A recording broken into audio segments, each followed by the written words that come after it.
Welcome to the best of first-person episodes from Phantoms and Monsters.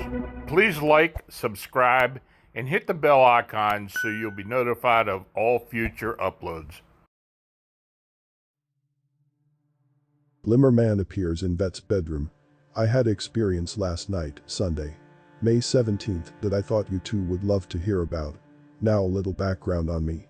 I'm 36 years old and a military police veteran of 10 years. I've had some weird things happen to me in my life that I can explain and others I still can't until this day. I have a healthy skepticism of the paranormal, which is why these experiences bother me so much. I don't worry myself about how people may perceive me when I tell others some of my stories. Because after being a cop for 10 years you know what you see and the facts are the facts. I have asked before. If you had the chance to see any kind of creature, which would it be? Well, last night I'm pretty sure I saw the damn Glimmerman. Now any other night my girlfriend and I would have went to bed at the same time, but I end up staying up later due to having to get my daughter from work late. I got home and stayed up until around 1 a.m. My girlfriend went to bed maybe an hour earlier. Went through my usual routine. Checked the doors and windows to make sure they were locked and then laid down. I usually toss and turn throughout the night, fully waking up for a few minutes before going back to sleep. I sleep on the end of the bed furthest away from the bedroom door. I have blackout curtains over my window so my corner of the room is very dark. Our neighbor leaves her porch lights on so some light pours in through our window. On my girlfriend's side she prefers to have a little light shine through.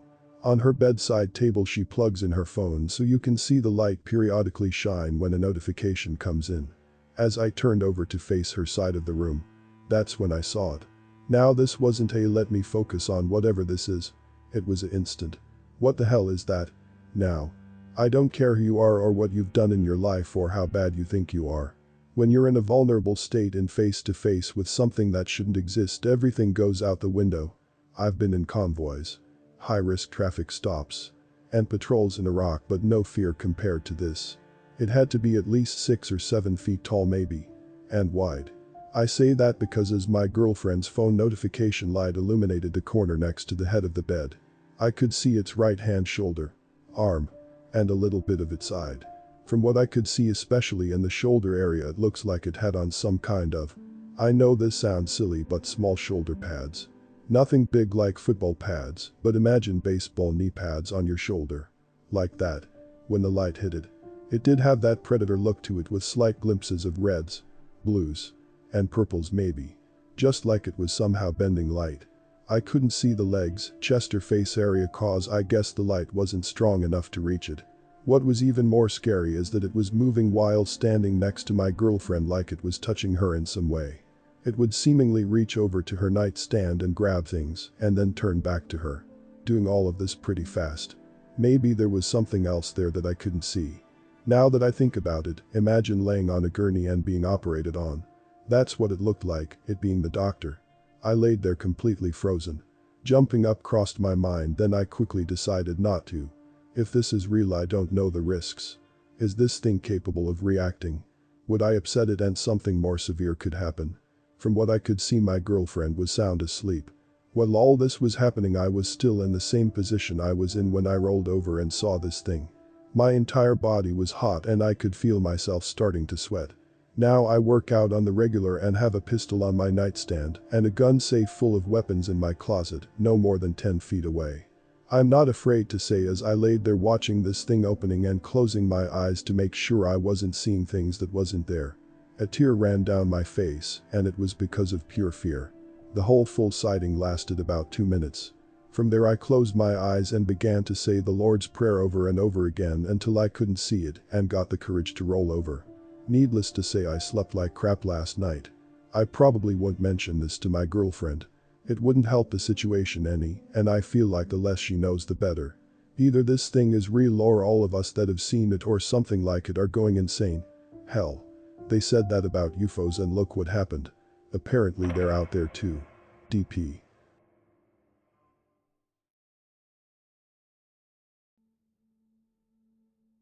Unexplained noisy humanoid encountered in Utah's Uinta Mountains.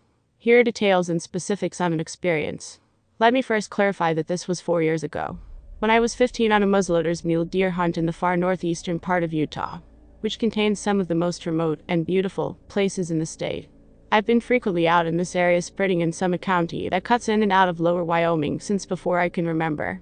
This includes lots of hiking, backpacking, camping, hunting, and being involved in some of my now retired grandfather's work as a biologist, conservation officer, and wildlife land manager. I am skeptical of things not proven by methods of science, but I don't deny all of those things. I find that it's impossible for science to know of all that is out there in our vast world. My grandfather has seen mountain lions, bears, birds of all kinds, small mammals, ruminants, plants, and natural phenomena for a majority of his life. And he understands so much that many people, including myself, will never be able to even imagine. He's scientific, honest, straightforward, level-headed. He's agnostic and is not superstitious, and often used to, lovingly and respectfully, tease a certain conservation officer who thinks certain Bigfoot, skinwalkers, and other beings exist. Other than this experience, he has never encountered an animal that he could not at least partially, if not completely, identify. Other than the natural, innate fear of being in close quarters with a bear, a drunken and belligerent hunter, or incredibly potent tranquilizer medication. He's told me over and over he's never been terrified of an animal or experience like this. Only curious or surprised. It was late September and we were in a small camp by a lake in the Uinta mountains, hunting both grouse and mule deer with muzzleloaders. The camp was a small collection of men and women my grandfather had worked with over the years as a supervisor, biologist, conservation officer, and these were people I grew up with. One of the women, a new wife to one of the guys, had shot a buck deer, injuring but not killing it immediately, and they had lost track of it. Devastated by the thought of wasting the animal, she returned to camp in the afternoon upset and concerned that the deer had run into an even more secluded area of the mountain, which was hard to reach from the trail that she had shot from. This was a place my grandfather was familiar with because it was such a pain in the ass to get to, with lots of deadfall and steep terrain. We volunteered to go in the late afternoon to search for the deer, following a scant blood trail that she had tracked for a while before getting fatigued and intimidated by the terrain. Because both my grandfather and I were in good shape and he was so familiar, it didn't seem like a big deal. Before we left, she mentioned hearing what she assumed was coyotes, which made her even more so concerned that if the deer died, they would ruin the meat and hide before she could harvest it. We took off in the early evening, expecting to be back within an hour or two after searching and having our guns with us, in case we found the animal still alive, or came across another buck worth trying to harvest. It was steep in places, with lots of deadfall of varying heights, making the hike slower and more tedious than we had hoped, making us understand the other hunters' fatigue. She had marked the blood trail with bright orange pieces on the trees, which we followed for maybe 20 minutes, and then it got hard to track. The sun was getting close to setting at this point, and we knew getting out would be just as long as getting in. We had just about decided to stop when we found a spot near a fallen tree that looked like it had been recently bedded down in, followed with spatters of fairly fresh blood, and we continued for longer. When the sun had just about set and the light had faded from the trees, we removed the firing caps from our guns, to make them now completely safe, as it was now illegal and irresponsible to hunt in such absence of decent light. My grandfather pulled out his large maglite flashlight from his pack, and I put in my headlamp to begin the hike back, using our GPS to find the trailhead. About 10 minutes on the way back, we started to hear more movement among the trees. It was normal for animals to start moving now that the sun had gone down, as animals would likely be starting to head towards clearings for water, or to graze in the safety of lower light. Small and distant sounds of crunching leaves, patterings of hooves animals, or small bits of movement in the trees from squirrels or birds, were common and expected. We did not expect the deafening, disturbing sound we heard next, which vaguely and initially reminded me of a coyote howl, but by a few seconds in it was unidentifiable, frightening and human-like. It started with what sounded like a person screaming, but then got louder and more intense, with a screech to it. So unlike any coyote, or any animal we had ever heard. Then was the almost chittering that came in between the shrieks and the movement of the trees becoming almost calculated, almost threatening. We stopped dead in our tracks, frozen, as my grandfather started using the light to look around. I was far more freaked out than him at this point. He just seemed perplexed, curious, and a little baffled at what could make that sound.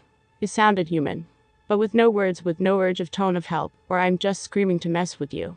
We continued on after it mostly stopped, and it seemed like the other natural and distant sounds had gone almost silent.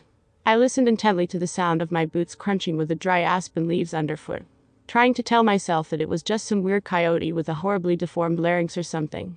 Maybe 20 minutes from the main trail that would lead us to the truck, we heard the chattering sound again and sounds of thumping against dead trees. Looking around with our lights, in between deadfall maybe 12 to 15 feet in front of us was a large human-looking thing. It was almost hunched down with long, slender arm around the front of a standing aspen. The aspen, of course, was pale white with the knots being dark brown. And whatever it was had skin almost as pale. I caught a very brief glimpse of its face. It seemed round and the eyes seemed sunken, and I could not tell you eye color, other than a flash of reflection on the eye from my light, and that its face seemed sunken and emaciated. I didn't see any fur or hair. I never felt like it looked right at me, more my grandfather and just in our direction, almost confused and curious, like he was before with the sound. For a mere couple of seconds I caught a glimpse of it. But that was it. I looked down at the ground, holding my eyes shut tight, trying to imagine being safe and secure in the truck. And my grandfather took a few stumbling steps backward toward me. I heard the thing go off to her side, moving quickly and with purpose through the trees, to the side, and then drop down behind us, I would assume according to the sound. But I hope it went in the opposite direction. My grandfather turned to where it had veered off, as to follow it. But he soon stopped and looked at me. I had never before and never since seen him so confused, baffled, horrified, curious and in awe. I was crying at this point, ugly crying, trying to muffle my shaking breath and voice. And I asked him, what was that? Over and over I asked. And he had no answer for me. He pulled his gun off his shoulder sling and put a cap back on the nipple of the igniter, making the gun live, and he then carried it in front of his body and his arm. He pulled out another headlight to put on himself. We started walking again towards the trail. As he listed off as like talking to himself as to what it wasn't. Things like, couldn't have been a deer or elk or moose. It had arms. It was hunched. It stood upright, or a bear. A very sick bear. It could have been a bear. Was it the light? We heard the sound. The screeching human howled distantly once more before reaching the trail, which was dirt and gravel, but fairly flat and no deadfall. We practically jogged to the truck. I locked the doors immediately and sobbed. And my grandfather turned on music as loud as possible to try to distract me on the way back to camp. I was a mess when we arrived back, and he went to talk with the others by the fire, when he got me settled in my sleeping bag in my bunk. He explained some to his friends, but I don't know what all was said. The next day everyone was extra sweet to me, trying to comfort me and saying it was probably a sick animal that looked scary in the dark. The deer the hunter shot was found the next day in the daylight, scavenged quite harshly by what I assume was coyotes. To this day, he has no clue what it was, nor what that sound was, and before and since I've heard both coyote and many other animal sounds that never even compared to that sound. The scientist in me, and in him. The hopeful and blissfully ignorant people in us hope and speculate it was just a deformed, sick animal in scant light, but I still have no clue of what that thing was. And I hope I never ever experience it again. SS.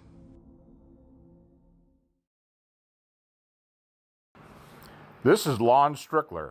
If you like this program, it would help us if you would give it a thumbs up.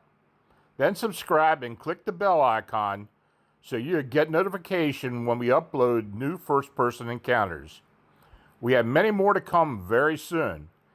And by the way, if you have a suggestion or an experience of your own, please leave a comment.